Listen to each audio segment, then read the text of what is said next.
Rich dad poor dad. पैशाच्या बाबतच्या अशा गोष्टी ज्या श्रीमंत आपल्या मुलांना शिकवतात, गरीब व मध्यमवर्गीय शिकवत नाहीत. लेखक रॉबर्ट टी कियोसाकी. अनुवाद अभिजित थिटे. प्रकरण पहिलं. रॉबर्ट कियोसाकी यांनी सांगितल्या निरोप. मला 2 वडील होते, एक श्रीमंत तर एक गरीब. त्यापैकी एक खूप उच्च शिक्षित व बुद्धिमान होते. त्यांनी PhD मिळवली होती. महाविद्यालयातील 4 वर्षाचा अभ्यासक्रम त्याने 2च वर्षाच्या आत पूर्ण केला होता. पुढील शिक्षणासाठी त्यांना शिष्यवृत्तीही मिळाली होती. तिच्या साहाय्याने त्यांनी स्टॅनफोर्ड, शिकागो आणि नॉर्थ वेस्टर्न विद्यापीठातून उच्च शिक्षित पूर्ण केलं. दुसऱ्या वडिलांनी 8वी इयत्ताही पूर्ण केली नव्हती. दोघांनाही आयुष्यभर कष्ट केले. दोघांनीही आपल्या क्षेत्रात यशस्वी ठरले. फक्त त्यापैकी एक आर्थिक स्वास्थ्य मिळवण्यासाठी आयुष्यभर झगडत राहिले, तर एक हवाई राज्यातील सर्वात श्रीमंत व्यक्ती म्हणून गणले गेले. एकानं आपल्या पाठी कुटुंब, चर्च आणि चॅरिटीसाठी लक्षावधी डॉलर्सची संपत्ती मागे ठेवली, तर दुसऱ्यानं फक्त बिल. दोघांचीही व्यक्तिमत्व अतिशय प्रभावी आणि आकर्षक होते. दोघांनाही खंबीर स्वभावाचे होते. त्यांच्या लोकांवर प्रभावी पडे. या दोन्ही डॅडनं मला त्यांच्या अनुभवातून आलेल्या गोष्टी सांगितल्या. मागितल्यावर सल्लेही दिले. दोघांचं सांगणं वेगळं होतं. दोघांचाही शिक्षणावर ठाम विश्वास होता. फरक होता तो अभ्यासक्रमामध्ये. मला जर एकच वडील असते तर मला त्यांचा सल्ला स्वीकारावा लागला असता, किंवा तो नकारला असता. 2 वडील असल्यामुळे माझ्यासमोर 2 परस्पर विरुद्ध दृष्टिकोन येत गेले. एक श्रीमंत माणसाचा आणि एक गरीब माणसाचा. कुठल्याही एक सल्ला नुकता न स्वीकारता किंवा नकारता मला तुलना करता येत होती, आणि जो सल्ला पटतो, योग्य वाटतो तो स्वीकारता येत होता. अर्थात त्यावेळी माझे श्रीमंत वडील खरेखुरे श्रीमंत नव्हते आणि गरीबही नव्हते. दोघांच्याही कारकिर्दीला नुकताच सुरुवात होत होता. दोघेही आर्थिक आणि कौटुंबिक स्थैर्य मिळवण्यासाठी झगडत होते. पैशाबाबत मात्र त्यांची मत अगदी 2 टोकाची होती. उदाहरण, एक जण म्हणायचे की पैशाचा लोभ हेच खऱ्या पापाचं मूळ आहे, तर दुसरं म्हणायचे पैशाचा अभाव हेच खऱ्या पापाचं मूळ आहे. हे असं असल्यामुळे मी बरेचदा बुचकळ्यात पडायचो.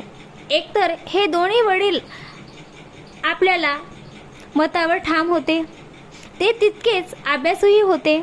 त्यामुळे नक्की कोणाचं ऐकावं हे मला ठरवता यायचं नाही. सुरुवातीला दोघांचाही पटायचं. मी देखील वयाने लहान होतो आणि मला चांगला मुलगा म्हणून घ्यावयाचा होता. 2 विरुद्ध मतामुळे, त्यातही पैशाबाबतच्या तीव्र मतामुळे हे शक्य नव्हतं. आणि खरं सांगायचं तर या परिस्थितीमुळे मी देखील विचार करू लागलो. दोघांची मत, त्यांचे सल्ले ऐकून त्यावर चिंतन करायची सवय मला लागली. काय आणि का हे प्रश्न स्वतःलाच विचारू लागलो. मी खूप विचार करू लागलो होतो. माझ्या मोकळ्या वेळात बहुतेक वेळ ते असं का म्हणत असावेत याचा विचार करतच जायचा. या वडिलांच्या विधानावर विचार करू झालं की मी त्या वडिलांच्या बोलण्यावर विचार करायचो.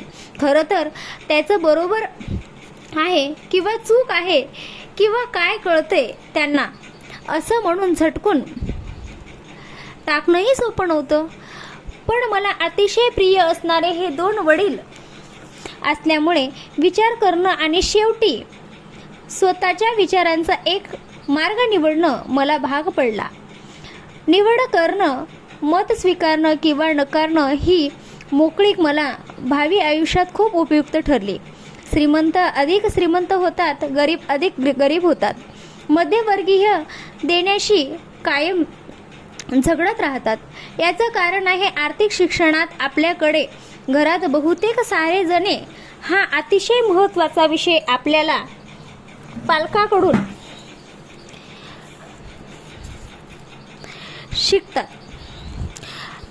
शिकतात. गरीब पालक आपल्या मुलांना पैशाबद्दल काय सांगतात ते फक्त सांगतात, शाळेत जा,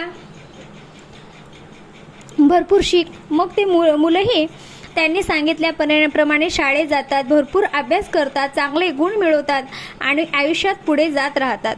हे आपल्या पालकांचा अर्थविषयक दृष्टिकोन आणि मनोभूमिका घेऊन ती काही बदलत नाही.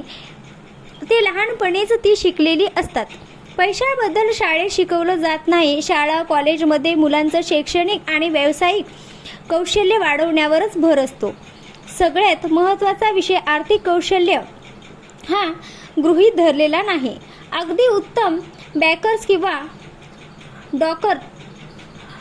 डॉक्टर्स शाळेत उत्तम गुण मिळवत असेल तरी बाहेरच्या जगात तिथं ते उत्तम आर्थिक स्थैर्य मिळवण्यासाठी आयुष्यभर झगडत राहतात. आपल्या राष्ट्रावर वाढत जाणाऱ्या कर्जामागे हेच तर कारण आहे. राष्ट्रीय पातळीवर कार्यरत असणारे नेते आणि अधिकारी शैक्षणिकदृष्ट्या कितीही उच्च शिक्षित असेल तरी अर्थविषयक बाबी त्यांचं ज्ञान तोडकं असतं. आज लक्षावधी लोक आर्थिक आणि वैद्यकीय गरजांसाठी सरकार किंवा त्यांच्या कुटुंबावर अवलंबून आहेत. त्यासाठी मेडिकेअर किंवा सामाजिक सुरक्षिततेसारख्या सरकारी योजनाही आहेत. पण पुढील काळात जेव्हा लक्षावधी लोकांना या आधाराची गरज भासेल तेव्हा काय होईल याची मला नेहमीच काळजी वाटते. काळ जसा जसा पुढे जात राहील तशी लोकसंख्या वाढेल आणि आर्थिक प्रशिक्षण नसल्यामुळे निम्नस्तरीय लोकांची संख्याही मोठी असेलच. हे सारे याच योजनेवर अवलंबून राहू लागले तर त्या कोसळून पडतील आणि त्यावेळी आपण काय करणार आहोत.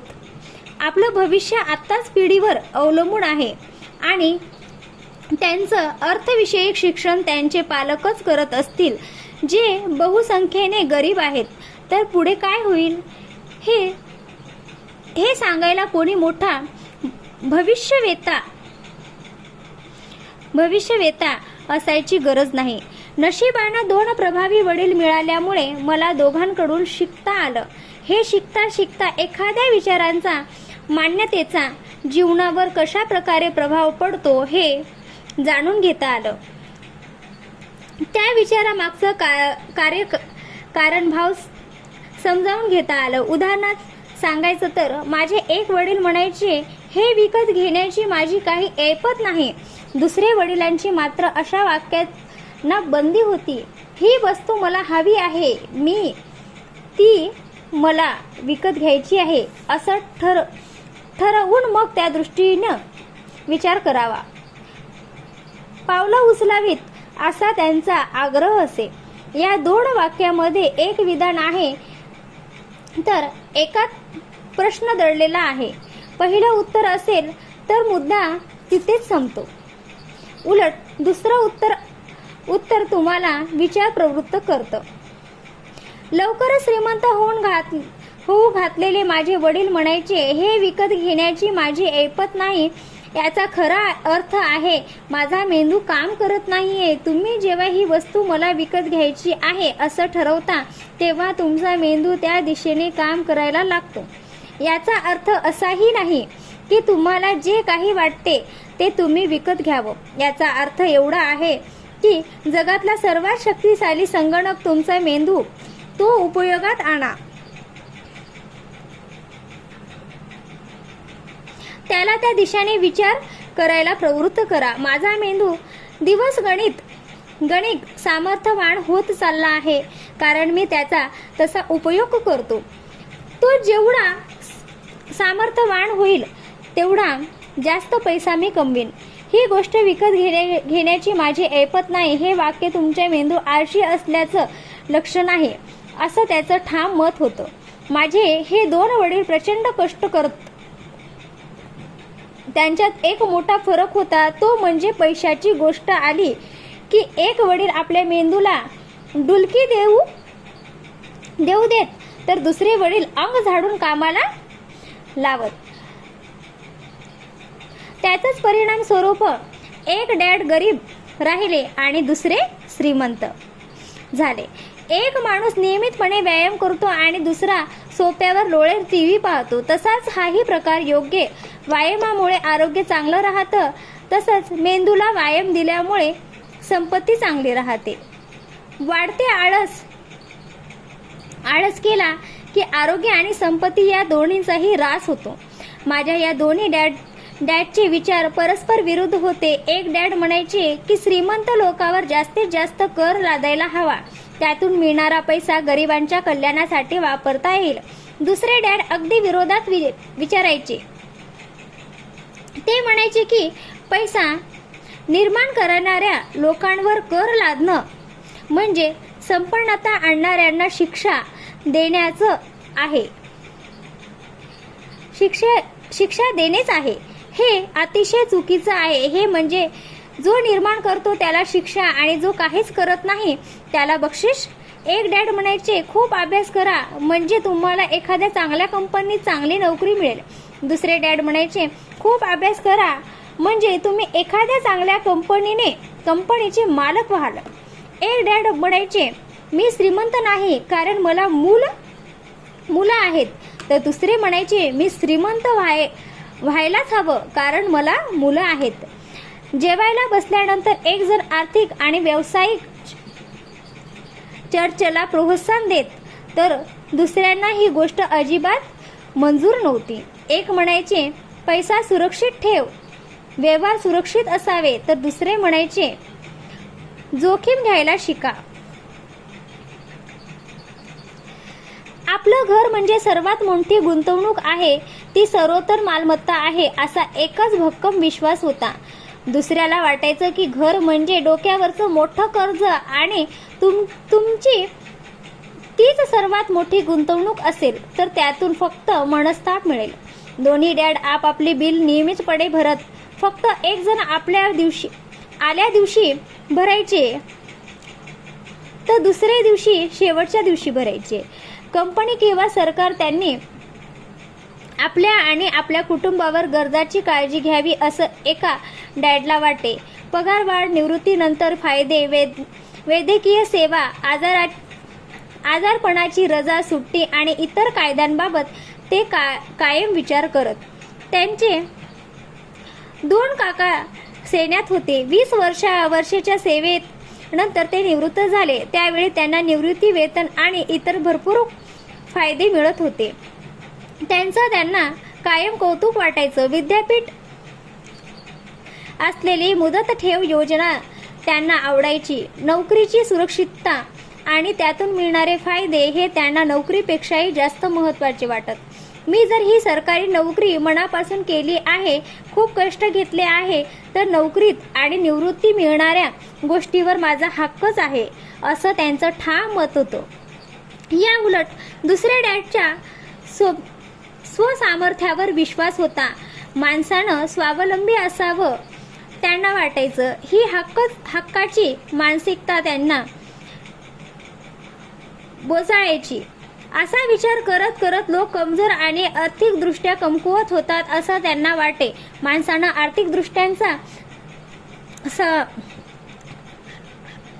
सक्षमच असलं पाहिजे असं ठाम प्रतिपादन ते करायचे. एक डॅड त्यांच्या उत्पादनातून थोडे तरी डॉलर्स बाजूला टाकण्यासाठी धडपडायचे, तर दुसरे त्याच पैशाची गुंतवणूक करायची. चांगली नोकरी मिळवण्यासाठी उत्तम CV कसा लिहावा हे मला एका डॅडनं शिकवलं, तर दुसऱ्यानं उत्तम व्यावसायिक आणि आर्थिक प्लॅन कसा करावा हे शिकवलं.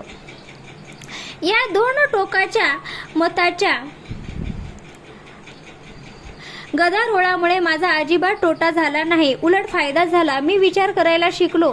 एखाद्या विचारांचा त्यांच्या जीवनावर कसा परिणाम होतो हे पाहण्याची संधी मला मिळाली. माझ्या हेही लक्षात आले की फक्त आणि फक्त विचारामुळे आपल्या आयुष्याला आकार येत असतो.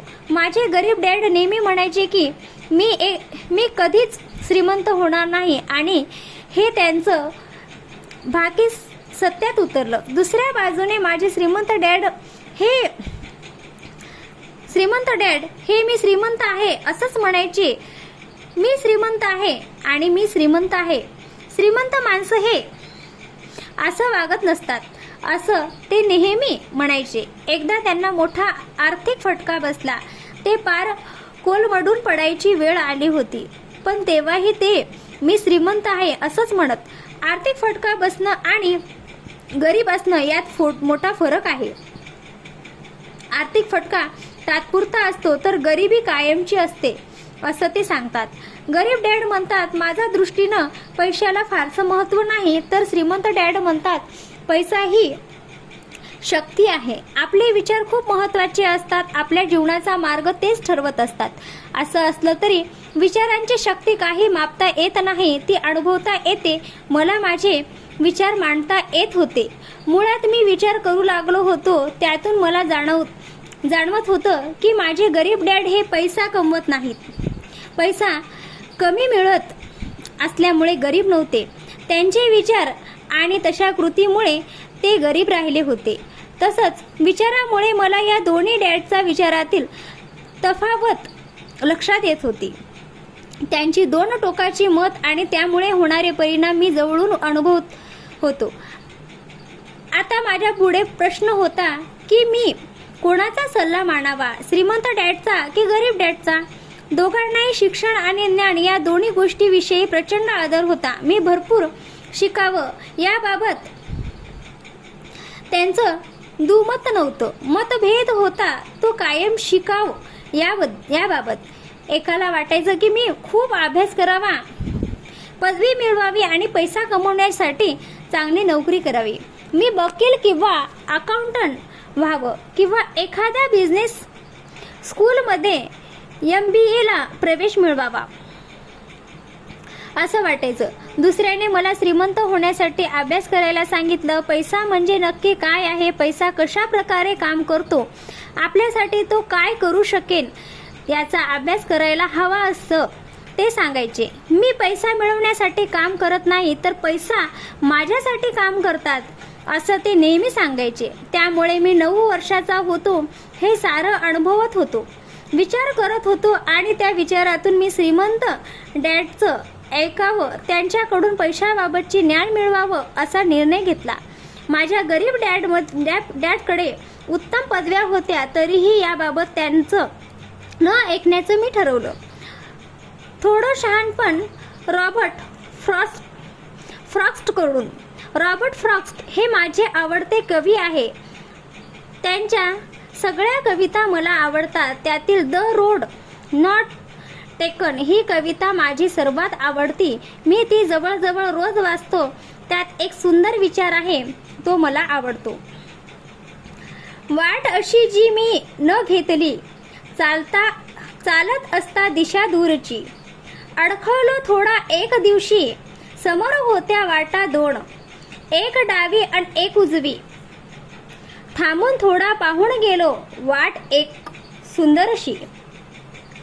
पर्णराजी आच्छादित अन लोक चालले त्यावरुनी. दुसरी वाट तशीच परंतु गवताळ अन उजाडशी. वाही वाटी ही नसे तिथे अन भासे गुड वलाची. होते माहीत मजला हेही, पाहिली वाट सोयीची. दुसरी वाट पाहे वाट अखंडित पण पथिकांची. अभिमानानेही आज सांगतो, तीच वाट मम भाग्याची. धाडस करून परिश्रमाते, वाकविले मी देवेही.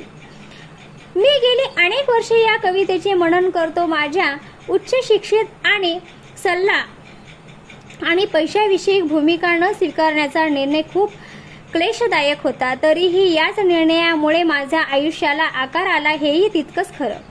कोणाचा सल्ला ऐकायचा हे ठरवल्यानंतर माझं अर्थविषयक शिक्षण सुरू झालं. माझं श्रीमंत डॅडनं सतत 30 वर्ष मला माझ्या 29व्या वर्षापर्यंत शिकवलं. ज्यावेळी त्यांना वाटलं की आता माझ्या डोक्यात त्यांचं शिकवण शिरलं आहे, मला सर्व समजलं आहे, जे शिकलो त्यांचं आकलन झालं आहे, त्याच वेळी ते थांबले. पैसा हे शक्तीचं एक रूप आहे, पण त्याही पेक्षा प्रबळ आहे ते अर्थविषयक शिक्षण. पैसा येतो आणि जातो. पैसा कसं काम करतो आणि त्याकडून काम कसं करून घ्यायचं याचं शिक्षण मिळालं असेल तरच तुम्ही त्याचा उपयोग करून घेऊ शकता, संपत्ती मिळवू शकता. फक्त विधायक विचारसरणी उपयोगाची नव्हती तेवढंच असून अनेकांना काही करता येत नाही, कारण त्यांना पैसा कसा कार्य करतो याचं शिक्षण मिळालेलं नसतं. त्यामुळे ते आयुष्यभर फक्त पैसा मिळवण्यासाठी कष्ट उपसत राहतात. मी जेव्हा शिकायला सुरुवात केली तेव्हा माझं वय होतं 9 वर्ष. त्यामुळे श्रीमंत डॅडनं दिलेले धडे खूप साधे होते. फक्त 6 धडे होते. ते धडे मी 30 वर्ष गिरवत होतो. हे पुस्तक त्याच 6 धड्यावर आहे. माझ्या श्रीमंत डॅडनं मला जे जे सांगितलं ते मी या पुस्तकातून तुमच्या समोर ठेवतो आहे.